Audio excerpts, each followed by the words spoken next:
All right, so you want to unlock that creative potential, right? You sent over Rick Rubin's The Creative Act, and we're diving deep into it today. A way of being, right? Exactly, a way of being, Yeah. which is such an interesting concept. I mean, you think about Rick Rubin and you think music legend, right? Yeah. But he's approaching creativity as a way of life, Yeah. not just for artists. And it is fascinating how, I mean, he's worked with so many artists from different genres, different backgrounds, and he really emphasizes that this is for anyone, no matter what you do. Okay, so I'm all about actionable steps. Does he give us like the step-by-step guide to unlock that creative genius? You know, he pushes back against that kind of thinking. Really? Yeah, it's less about those rigid steps and more about allowing space for creativity to kind of emerge naturally. Okay. He actually tells a story about a hit song that came from a jam session where musicians were just, letting go and playing. Nothing planned, nothing forced. It just came out. That's pretty wild. So like tapping into something bigger than themselves almost. And that actually leads to one of the first key mindsets he talks about, which is beginner's mind. Beginner's mind. Yeah, so imagine seeing the world like through the eyes of a child, full of wonder, no limitations. So like when I try to understand my nephew's obsession with dinosaurs, Yeah. like trying to figure out why a T-Rex with a tutu is peak comedy. That's a perfect example. Okay. It's that fresh perspective, Yeah. free from all those preconceived notions that we build up and lets you see things in a new way and come up with original ideas. I can see how that's helpful, but uncertainty, like that can be terrifying, Yeah, especially with deadlines and things like that. How do you embrace that? yeah, it is. It's definitely a challenge. Yeah. But, uncertainty is where the magic happens. It's about accepting that not knowing and using that as fuel, for exploration. Okay. Like imagine if you knew exactly how everything was going to turn out, Oh, that'd be boring. that would take away the excitement, Yeah, totally. the fun of the creative process. It's like starting a new project. Yeah. It's like all those possibilities, but it's also terrifying. Exactly. But exhilarating. Exactly. Okay. Now, another important element is trusting your intuition, Okay. that gut feeling. Rubin shares actually quite a few stories about decisions that were made just based on gut feeling, that led to some breakthroughs. Wow. Sometimes the most illogical choice, one that just defies all reason, Huh. ends up being the most fruitful. So listening to that inner voice, even when it doesn't make sense to other people. Absolutely. Yeah. Have you ever had a moment like that where your intuition just led you down a path that maybe surprised everyone, including yourself? Totally. I scrapped this one project I was working on for weeks. It felt risky at the time, but I just knew it was the right call. And then that failed project actually gave me the idea for something totally new, and that one became a huge success. There you go. Yeah. That's intuition in action. Yeah. But of course, we all hit those creative roadblocks, right? Oh, tell me about it. I am the queen of procrastination. I will literally do anything but the work I'm supposed to be doing. Mhm. Like, I will reorganize my spice rack instead of, like, writing. Yeah. Is that a creative block, or is that just me being lazy? Well, Rubin actually sees these blocks not as enemies, but as signals. Like, look at them as an opportunity for growth. Mhm. And, each block, he says, can teach us something about our process. So understanding them, not fighting them. Exactly. Interesting. Now, in terms of overcoming these blocks, one of the things he really emphasizes is the importance of daily practice. Okay. So Yeah. it's like working a muscle, right? It is. The more you use it, the stronger it gets. Exactly. So whether it's writing, painting, brainstorming, whatever your creative outlet is, the key is to make it a regular habit. Okay. It doesn't have to be huge chunks of time. Even short bursts can make a difference. I can commit to that. Yeah. But what about those days where you just like feel completely uninspired? Like the well is dry, nothing's coming. Does Rubin have any advice for those moments? He's a big proponent of mindful breaks. Okay. Even just stepping away for a few minutes, taking a walk or just focusing on your breath can reset your mind. Okay. Yeah, So letting your brain kind of work on things in the background. exactly. Creating space for Yeah. that creative process to unfold without, forcing it. That makes sense. It's like when you're trying to solve a problem and you just can't figure it out, and then you walk away, you do something else, and then boom, the answer's there. Precisely. Now, another powerful technique is playfulness. Ooh, I like that. Yeah. Less pressure, Yeah, more fun. yes. Approaching it with a sense of experimentation, without judgment, without expectation. Oh, sign me up. So give yourself permission to play. Okay. Try things, even if they seem silly or pointless at first. You never know. It's like when you were a kid and you would, like, mix random things together just to see what happens. No fear, just curiosity. Sometimes, the most unexpected discoveries come from those moments of play. Yeah, okay, so we've got daily practice, mindful breaks, playfulness. Yeah. That sounds like a pretty good recipe so far. It's a good foundation. Yeah. But, Rubin also explores a deeper, I guess you could say more spiritual side to creativity. Okay. He suggests that when we create, we're tapping into something much larger than ourselves, Okay. like a collective consciousness or a universal energy. Whoa, okay, we're going deep. Yeah. So it's like we're all connected to this source Yes. and we just have to, like, tune in. That's a great way to put it. And acknowledging that connection can actually relieve a lot of pressure. Really? Yeah, it's not all on you. Okay. Your role is more like a conduit, channeling what wants to be expressed. That's a powerful way to look at it. It is. So how do we tap into that? How do we actually, like, connect to that universal energy? One of the key practices is cultivating mindful awareness. Okay, I knew mindfulness would come up. Of course. It's like the answer to everything these days. It really is, but Okay, but seriously, how do we be more mindful when we're trying to create? it's about bringing your attention to the present moment, noticing your thoughts, feelings, and sensations without judgment, Okay. getting out of your head and into your body, into that flow of the creative process. So instead of, like, getting lost in self-doubt or worrying about the outcome, I should just, like, focus on the act of creating itself. Exactly. And when you do that, you're more likely to tap into that intuitive wisdom Okay. and allow that energy to flow through you. Wow, this is blowing my It's mind. pretty amazing. Okay, so we've talked about the spiritual connection, Hmm. the importance of mindfulness. Yeah. What else does Rubin have to say about this, like, deeper dimension of creativity? He dives into this concept of the artist as a vessel, Oh, okay. suggesting that the less our ego interferes, the more authentic and powerful our creative output becomes. So it's about, like, surrendering to the process, letting go of the need to control everything. It is a big shift in perspective, but think about it. Those moments when you're really in the flow, the ideas are just coming effortlessly. It's like you're tapping into something beyond your conscious mind. Yeah, like, I've had that when I'm writing. Like, the words just come pouring out, and it's almost like I'm not even thinking, they're just flowing. Exactly. Yeah. Those are the moments Yeah. when you're truly channeling that energy. Yeah. Now, Rubin also talks a lot about the importance of rituals in supporting this creative flow. Oh, I love a good ritual. I have a whole thing I do before I write. Light candles, noise-canceling headphones, make some tea. I love that. It's like telling my brain, okay, it's time to work. That's fantastic. And it's exactly what he's talking about. He distinguishes between routine, which can become mindless, and ritual, which is a conscious and intentional practice. Okay. It's about creating a sacred space Okay. for creativity. So, like, imbuing those everyday actions with meaning. Precisely. It's about creating the right conditions for inspiration. Yeah. Okay. Sold on the rituals. Okay, good. What else does he recommend? He's a big believer in collaboration and feedback. Collaboration, yeah. I mean, that makes sense, considering he's built his whole career around working with other artists. Absolutely. He sees it as a way to spark new ideas. Yeah. To push yourself out of your comfort zone. Yeah. To see your work from fresh perspectives. Yeah, I used to be very, like, solo in my creative work, but I've realized that having people I can bounce ideas off of, get feedback from, it's so helpful. Absolutely. It's about recognizing that creativity doesn't happen in a vacuum. Yeah. We're all interconnected, and those connections can fuel our creative fire. Love that. Which brings us to, I think, one of the most important things, which is protecting your creative energy. Yes. That's something I've been working on, like learning to say no to things, setting boundaries, making sure I have downtime.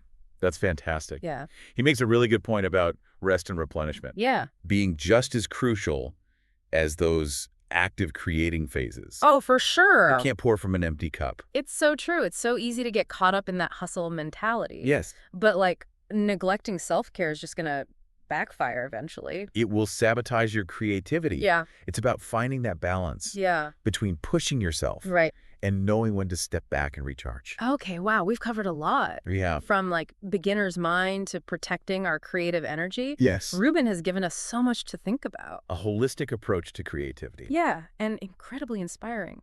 But I think we need a minute to let this all sink in. Yeah. So we'll be back in a bit to delve a little deeper into some of these concepts and really explore how they can apply to you. Sounds good. All right, see you soon. Okay, I feel like my brain is buzzing with all these creative ideas already. It's amazing how powerful these concepts are, even just revisiting them. Right. Yeah, it could just give you that energy boost. But I think with so much to cover, Yeah. we got to make sure that we really hit the important stuff. Of course. So we talked about how Rubin sees creativity like it's a universal force, right? Yeah. It's not just for artists, it's for everyone. And I think that's one of the most important things to highlight, that this way of being, it's accessible to anyone. It doesn't matter what you do, what your background is, or even how talented you think you are. Yeah, it's empowering, right? Absolutely. So where do we even begin to tap into all this? Well, I think one of the key things he emphasizes is that mindset. Oh. Cultivating that beginner's mind that we were talking about earlier, Yeah. that sense of wonder, the openness, Right. and then, of course, embracing uncertainty, which I know for a lot of us can be really challenging. Especially those of us who, like to plan, like to be in control. Yes, me included. Yeah, But it's about finding that balance right. between structure Hey. and spontaneity. Got it. And, of course, trusting your intuition. Right. Those gut feelings often lead to the most interesting breakthroughs. Sometimes it's like those ideas come out of nowhere. Yes. Like your subconscious has been working on a problem. Exactly. Yeah. And then, when those blocks pop up, remember, don't fight them, understand them. Right. They often hold valuable lessons for us. Okay. And I think one of the most practical ways to kind of overcome those blocks is through that daily practice.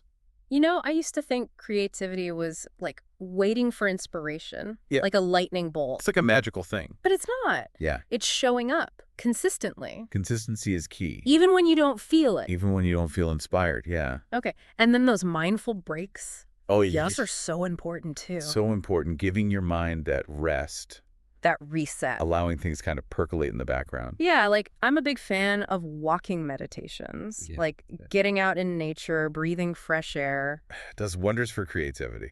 Yeah, just letting my mind wander a little bit. Yeah. And it can be so simple, even a few minutes, of just focusing on your breath Right. or doing some stretches at your desk. Clears your head. It just freshens your perspective. And then playfulness. Oh, don't forget playfulness, We can't forget that. experimentation, joy, Yeah. letting go of that need to be perfect. Yeah. Think back to when you were a kid. Right. Remember that pure curiosity, Uh-huh. that wonder, that sense of endless possibility. Yeah. Try to tap back into that energy. Maybe it's like trying a new medium or writing a silly song or, I don't know, building a pillow fort with my kids. That sounds fun. Yeah. Whatever sparks that imagination, Yeah, whatever brings joy. Exactly. Okay, so that's the practical stuff. Yeah. But I think what I'm really fascinated by is that kind of deeper spiritual connection to creativity that Rubin talks about. Yeah, it really resonates with a lot of people. Yeah. This idea that when we create, we're tapping into something much larger. Right. It's not just us. Like we become channels almost. That's such a beautiful way to put it, yeah. And I think one thing that really struck me about his exploration of this is it takes the pressure off. How so? Well, if we view ourselves as vessels for this creative force, Okay. it's not all on us Right. to come up with those brilliant ideas. Our role is to show up, be open, and allow that energy to flow through us. So it's like surrendering to something bigger than ourselves almost. Absolutely. Okay, that's a relief. It is, yeah. But how do we actually do that? How do we practically cultivate that connection? I think mindfulness is a huge part of it. Okay. Cultivating that present moment awareness, creating the space for that energy to move through us. So it's like quieting all the mind chatter. Yes, quieting the mind chatter. Tuning into a different frequency. Tuning into that frequency. Yeah. That's connected to something beyond our everyday worries. Okay. And the more we practice that, the more easily we can access that flow state Right. where the creativity just feels effortless. That's the goal. That's the goal. Okay, so mindfulness. Yeah. This reminds me of the artist as a vessel. Oh, yes. What were your thoughts on that? Such a powerful metaphor, right? Yeah.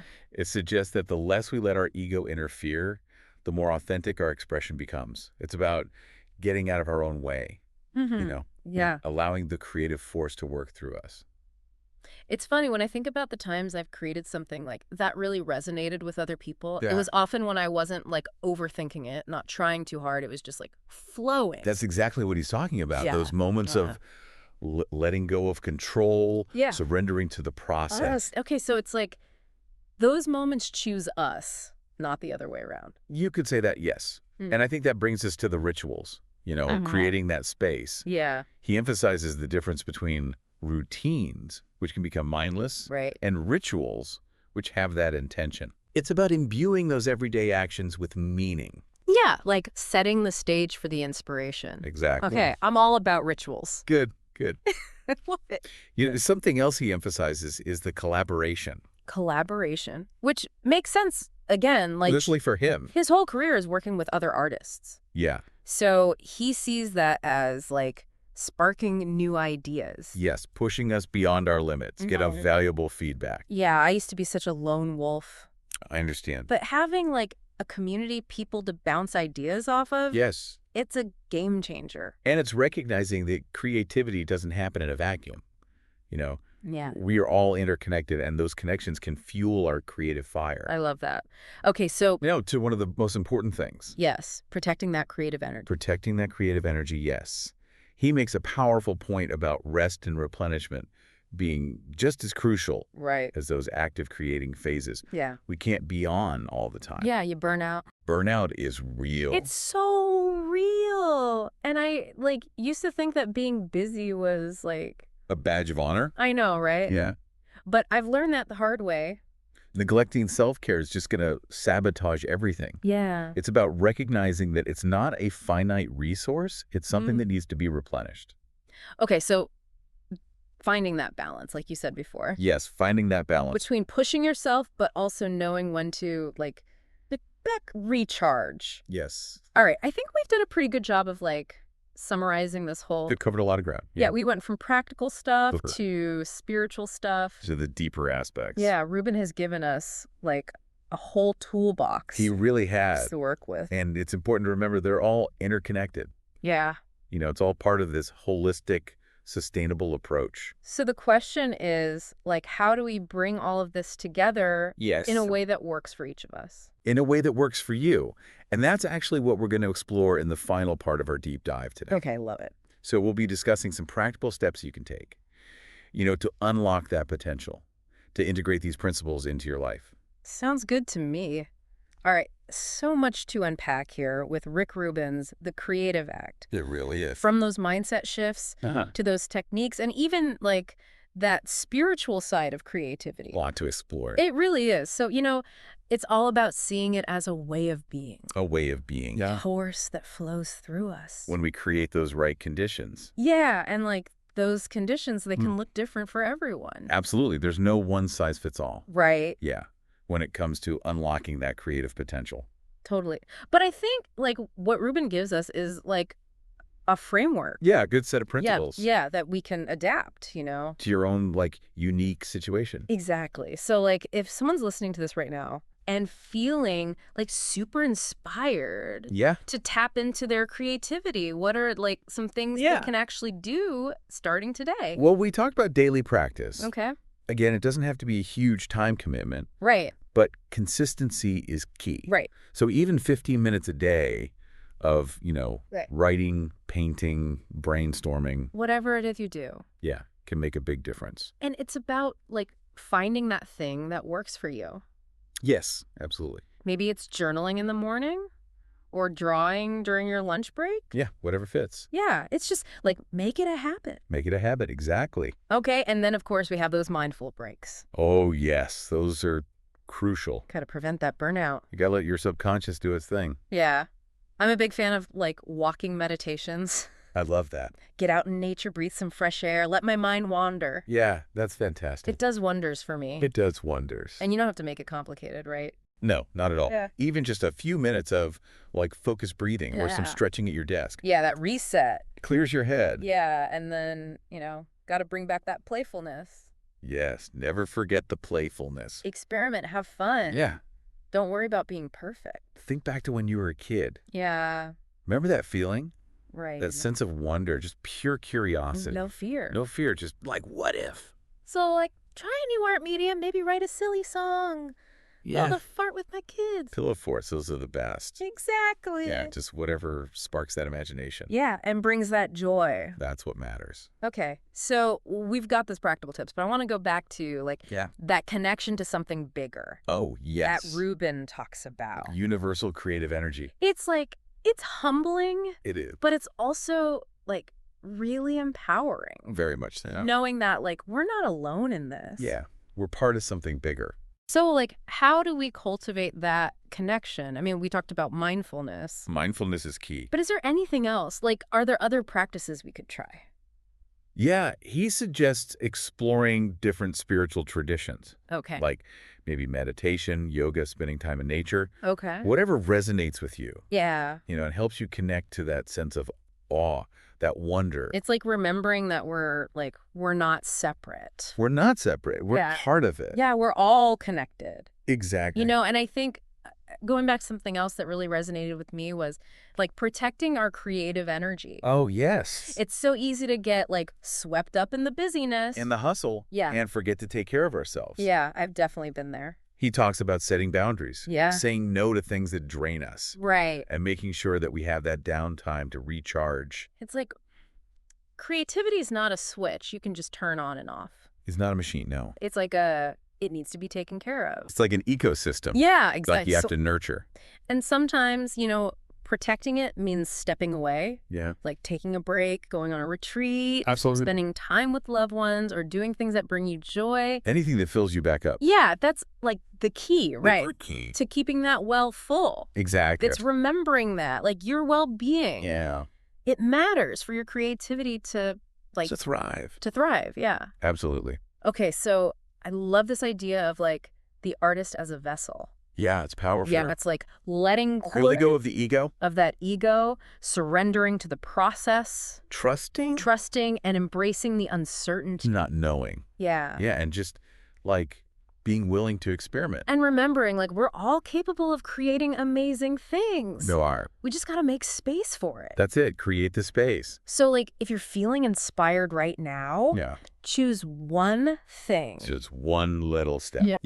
that you can do today to nurture that creativity. Yeah, maybe it's, like, setting aside that 15 minutes. Yes, make it a habit. Creating a ritual. A Even. little ritual, yeah. Yeah, or just giving yourself permission to play. To play, to be curious. Tap into that inner child. Exactly. That sense of wonder. We all have it in us. Okay, I think we've covered so much I think we in had this deep dive. a lot of great insights from Rubin.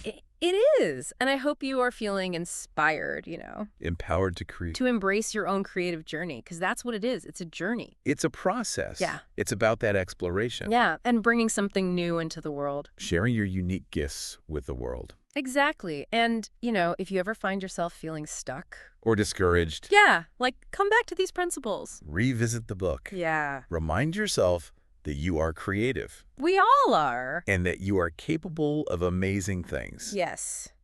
Thank you so much for joining us on this deep dive into the creative act. It's been a pleasure. And we'll see you next time for another adventure. See you soon. Okay.